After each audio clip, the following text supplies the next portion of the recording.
Assalamualaikum warahmatullahi wabarakatuh. Perkenalkan, nama saya Arif Sugiono, mahasiswa Fakultas Hukum Prodi S1 Ilmu Hukum dengan NIM 0440625554. Yang saya hormati Bu dosen pengampu mata kuliah praktek peradilan perdata. Pada kesempatan ini izinkan saya mempresentasikan simulasi sidang peradilan perdata sebagai kuasa hukum penggugat dalam rangka memenuhi tugas mata kuliah praktek peradilan hukum perdata. Simulasi ini berisi uraian perkara, analisis, serta tuntutan hukum sebagaimana seharusnya disampaikan dalam persidangan perdata. Naskah penggugat Tuan Andi, tergugat Tuan Budi. Kuasa hukum penggugat berdasarkan surat kuasa khusus tertanggal 1 Agustus 2023. Yang mulia Majelis Hakim, para pihak yang hadir, serta hadirin sidang yang terhormat. Perkenalkan, nama saya Arif Sugiono SHMH, advokat pada kantor Advokat dan Hukum Jenderal Nugraha SHMH.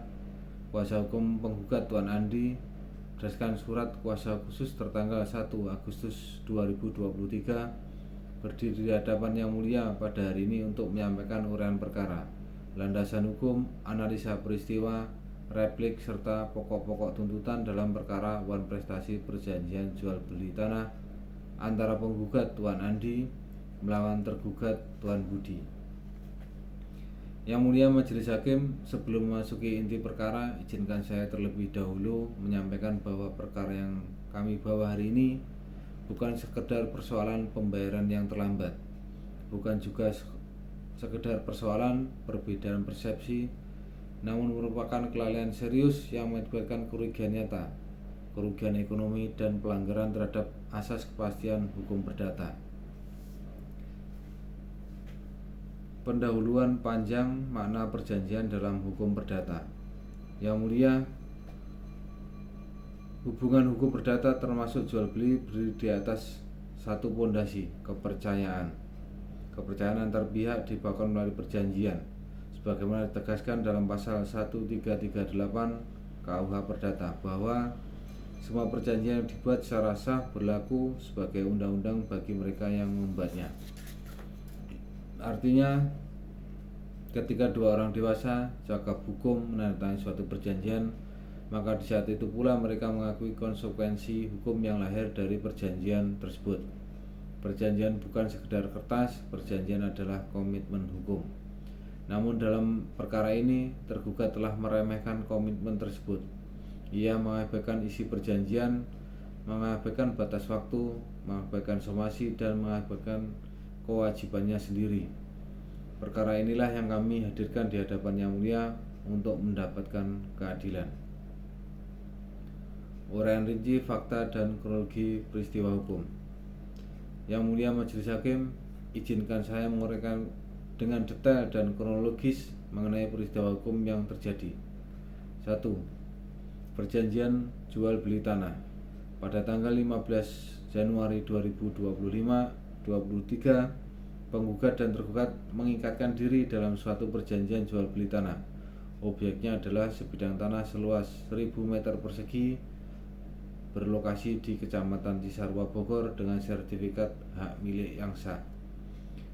Adapun nilai transaksi yang disepakati adalah 1 miliar rupiah. Pembayaran disepakati dilakukan dalam dua tahap.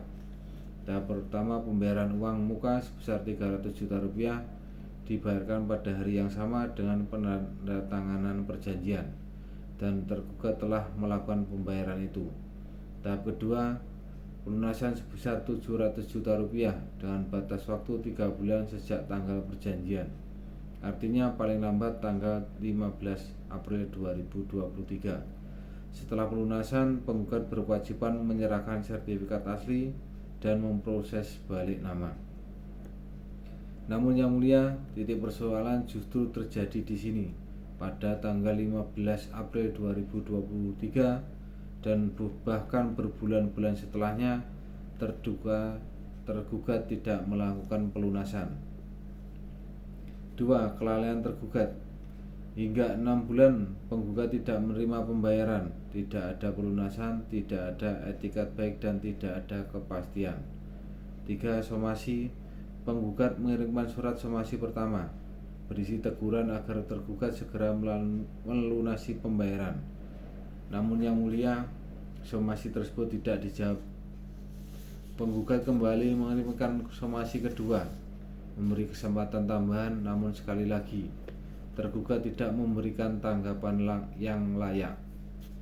Alasan tergugat: dalam komunikasi informal yang diajukan dalam bukti chat P5, tergugat menyatakan bahwa ia belum mendapatkan pinjaman dari bank. Namun alasan tersebut tidak diatur dalam perjanjian, tidak tertulis sebagai syarat, tidak dapat menjadi dasar pembenaran hukum, dan bukan alasan force majeure. Perjanjian tidak mensyaratkan pelunasan bergantung pada cair tidaknya pinjaman bank. Keterlambatan bank bukan urusan penggugat, namun tanggung jawab tergugat. Karena itu, alasan tersebut tidak membebaskan tergugat dari kewajibannya. Analisis yuridis lengkap kenapa tergugat dinyatakan wan prestasi. Yang mulia, sesuai ketentuan pasal 1238 KUH Perdata, debitur dinyatakan lalai apabila 1. Tidak memenuhi kewajibannya, 2. Tidak diperingatkan secara resmi, 3. Tetap tidak memenuhi kewajibannya secara tepat waktu. Semua unsur tersebut telah terpenuhi, namun pasal selanjutnya, pasal 1243 KUH Perdata menyatakan penggantian biaya, kerugian dan bunga karena tidak dipenuhi suatu perikatan barulah mulai diwajibkan apabila si berutang masih tetap lalai setelah diberi peringatan.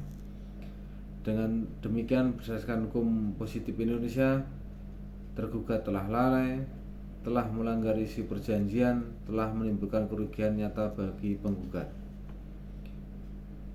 Akibat kelalaian, kerugian yang dialami penggugat. Yang mulia majelis hakim, akibat kelalaian tersebut, kelalaian penggugat mengalami kerugian yang serius, antara lain: 1.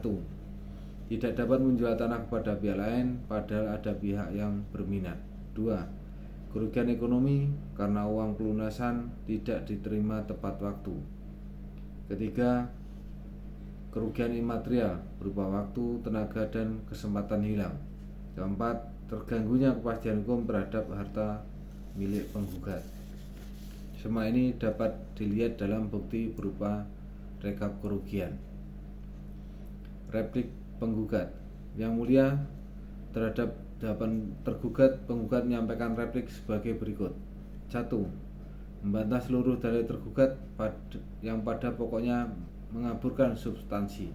2. Menolak alasan pinjaman bank sebagai alasan sah. 3. Menegaskan bahwa wan prestasi terjadi karena kesalahan tergugat sendiri. 4. Menegaskan bahwa tergugat telah lalai, ingkar janji, dan tidak beretikat baik. 5. Menyatakan bahwa seluruh jawaban tergugat tidak terbukti secara hukum. 6. Memohon agar majelis hakim menolak seluruh jawaban tergugat. Dengan demikian, penggugat tetap pada seluruh dalil gugatan yang telah diajukan sebelumnya. Tuntutan. Selanjutnya yang mulia, penggugat mohon putusan sebagai berikut. 1. Mengabulkan gugatan penggugat untuk seluruhnya.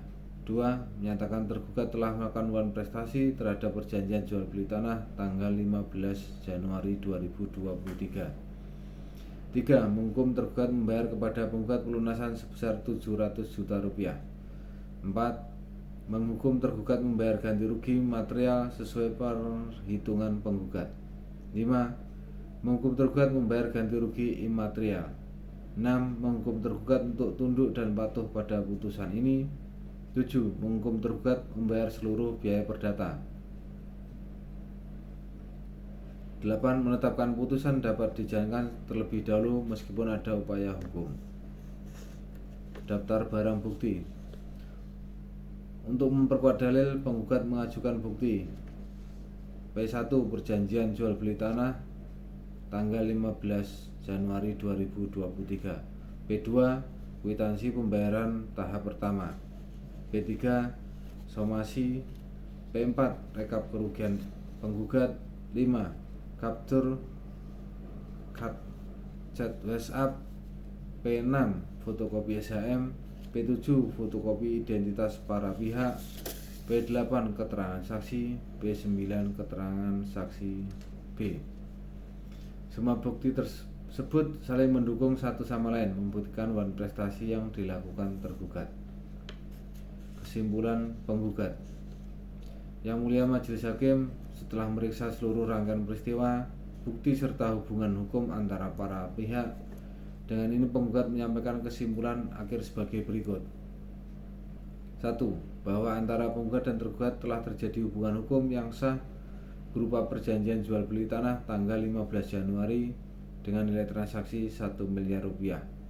2. Bahwa penggugat telah melaksanakan semua kewajibannya sesuai perjanjian, termasuk memberikan akses terhadap sertifikat dan bersedia melakukan balik nama setelah pelunasan. 3. Bahwa tergugat telah memenuhi kewajiban pembayaran tahap pertama, namun tergugat lalai melunasi pembayaran tahap kedua sebesar 700 juta rupiah hingga melewati tenggang waktu 3 bulan. 4. Bahwa penggugat telah memberikan 2 kali kesempatan melalui somasi, namun tergugat tetap tidak menunjukkan etikat baik maupun kepastian pelunasan. 5. Bahwa alasan tergugat mengenai belum cairnya pinjaman bank tidak memiliki dasar yang sah menurut hukum, tidak tercantum dalam perjanjian, dan tidak termasuk kategori force majeure. 6. Bahwa tindakan tergugat memenuhi unsur wan prestasi sesuai pasal 1238 dan pasal 1243 KUH Perdata. 7. Bahwa klien tergugat mengakibatkan kerugian nyata bagi penggugat baik secara material maupun imaterial. 8. Bahwa seluruh bukti yang diajukan penggugat saling berkesesuaian dan membuktikan pelanggaran yang dilakukan tergugat. 9. Bahwa berdasarkan seluruh fakta dan dasar hukum yang telah diuraikan sebelumnya, tidak terdapat alasan pembenar maupun pemaaf untuk melepaskan tergugat dari tanggung jawab hukum. 10. Bahwa oleh karenanya penggugat mohon agar Majelis Hakim menyatakan tergugat telah wan prestasi serta mengabulkan seluruh petitum penggugat. Demikian kesimpulan ini disampaikan sebagai penegasan akhir terhadap posisi hukum penggugat dalam perkara ini. Penutup panjang permohonan keadilan. Yang Mulia, demikianlah uraian lengkap yang kami sampaikan. Perkara ini bukan sekedar tentang uang, ini tentang komitmen hukum, ini tentang konsekuensi dari sebuah perjanjian, dan ini tentang pihak yang dirugikan dan mencari keadilan.